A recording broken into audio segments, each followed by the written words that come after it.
Hi, Thom. Why does it seem the world is so hotly divided right now, right down the middle?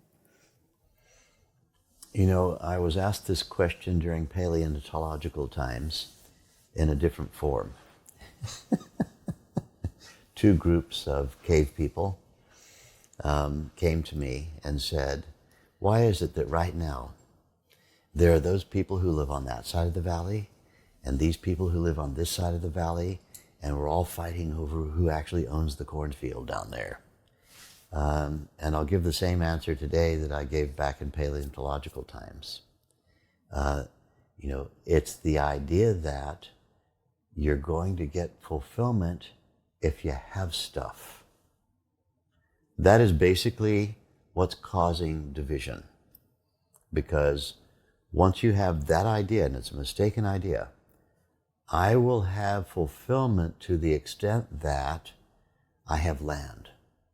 I will have fulfillment to the extent that the people that I identify with have land with me. I will have fulfillment to the extent that we have freedom.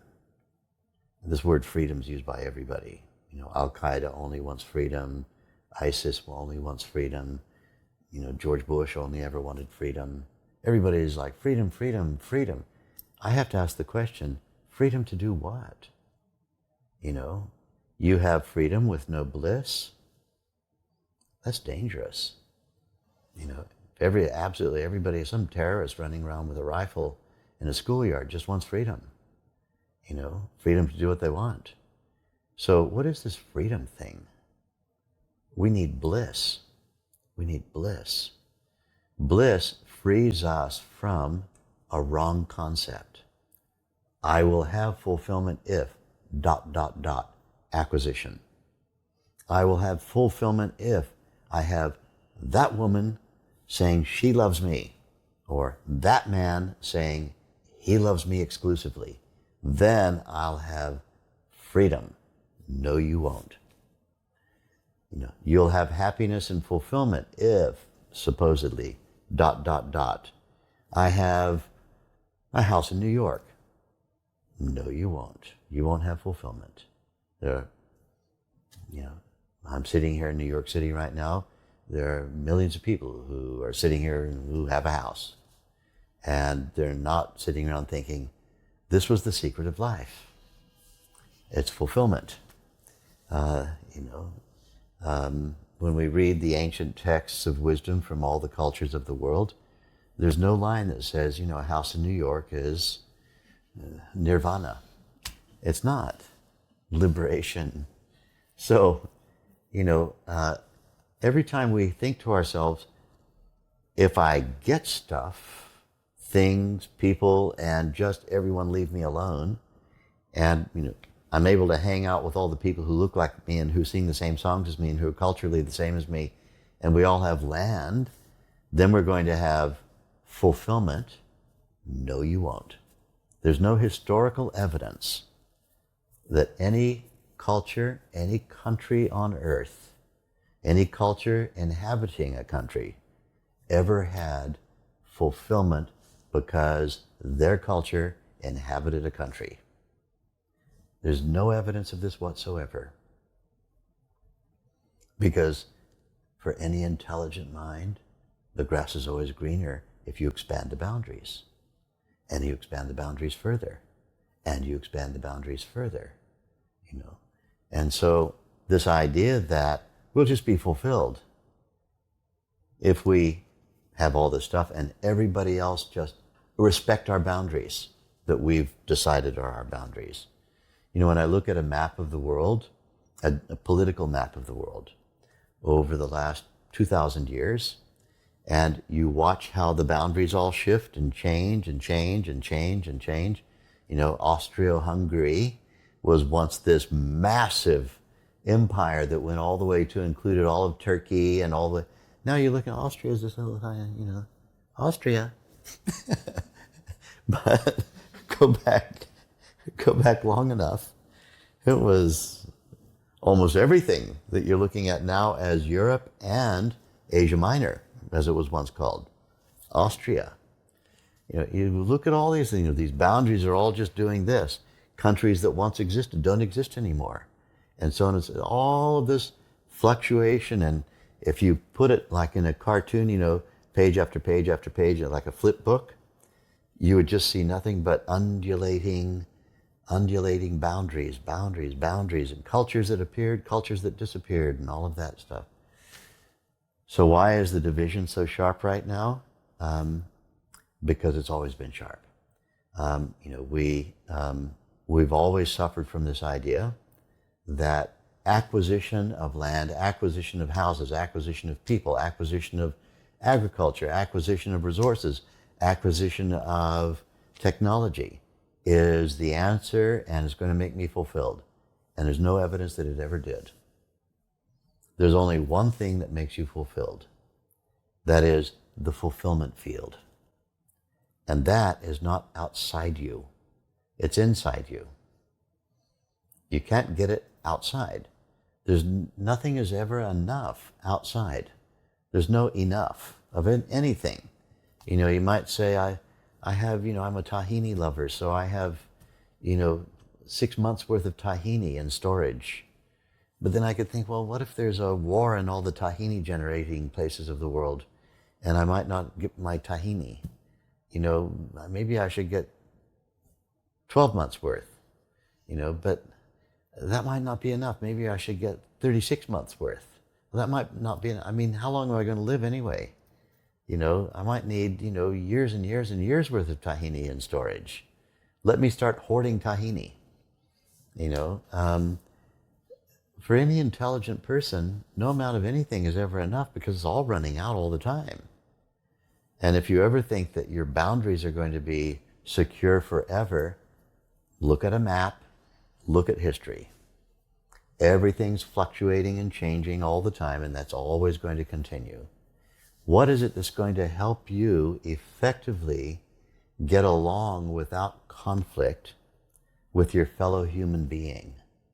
You have to find fulfillment where fulfillment actually exists, in the deep inner self. It's in the deep inner self. There's the fountainhead of creativity. All of the vast creativity that could potentially visit you, innovativeness, inventiveness. It's all going to come from within you. It's not going to come from outside. All of the intelligence, all of the capability to recognize and acknowledge how the laws of nature are operating. And that's changing all the time, always has been, and will continue to be. Knowledge of the best way for humans to interact with the natural environment. And what is that? Whatever was written in a book 10 years ago is out of date now. And so, are you up to date with that? All of that knowledge is going to come from within you. That place within, where our brain, when we meditate, our brain awakens to 100% of its organizing power, its computing power. Without meditation and lots of stress in the body, Sir John Eccles, one of my mentors, a Nobel Prize-winning neurologist from Australia, told me that on average, people are using about 2% of their brain's computing power. So getting back to that, and the question about division, why is the world so divisive? It's because a lot of 2%ers, people using 2% of their brains, not using their fullest potential. Oh, we'll be happy when, ... When those people, I'll be happy when you start treating me with respect. No, you won't. And the other person says, well, that's interesting you say that because I'll be happy when you start treating me with respect. And they're both like, well, I'm not doing that. I'm waiting for you to treat me with respect. No, you treat me with respect. Well, the fact is, you treat people with respect and they're still not happy. Because people cannot be made happy by the behavior of others. Others' behavior cannot make you happy. Happiness is not available there. Fulfillment field is inside. If you don't capture it here, you'll be in a futile way grasping for it everywhere else. And if you do find it here, what do you have? You have stability. You have adaptability. Adaptability, the capacity to be super adaptive. I live in a beautiful home in the mountains in Arizona. And, it was built by my grandparents and homesteaded by my great-grandparents. And people love to say to me, "Oh, Thom, it must be so nice, 140 years or something of family stability. That's your place." And then I think about my great-grandfather who first came there. He wasn't thinking, "I'm an Arizona kind of guy."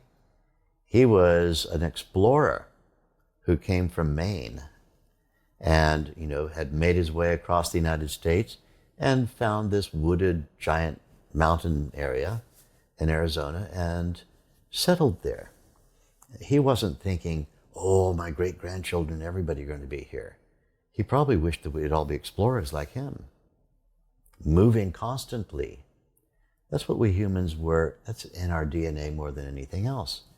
We fancy ourselves as modern civilization people, but I'll tell you an interesting neuroanthropological fact. Your brain, your cranium, your body, your DNA is identical to the brain, body, cranium, and DNA of your great times 50 ancestors of the paleontological age. Our brains haven't shifted one iota. We know this from skull studies. The human was exactly the same 20,000 years ago, 100,000 years ago, in fact, as it is right now. And what are we best at? We're adaptive critters. Stable, yes. Adaptable, super adaptable. That's why we're still here and the dinosaurs aren't. We're super adaptable. If we want to continue living as a species, we need to find fulfillment inside, gain stability here, and become hyper adaptable, because the world is changing already in such a dramatic way. If you think, "Oh, I'll have this particular slice of land, and then that's going to make me happy," until global warming comes and turns it into an absolute desert, or turns it into a floodplain, or turns it into something you didn't think it was going to be. And then you're going to go saying, "I'll be happy if I get my neighbor's land, which is up on the hillside." And you won't be happy then either. So the idea that a human's going to get happy by acquisition is the disease state of the human mind. Acquisition does not make a human happy. What makes a human happy is infinite stability, infinite adaptability, oneness with the deep, supreme inner contentedness of the unified field of consciousness, awakening bliss where bliss actually is, deep inside you. And then you'll be happy.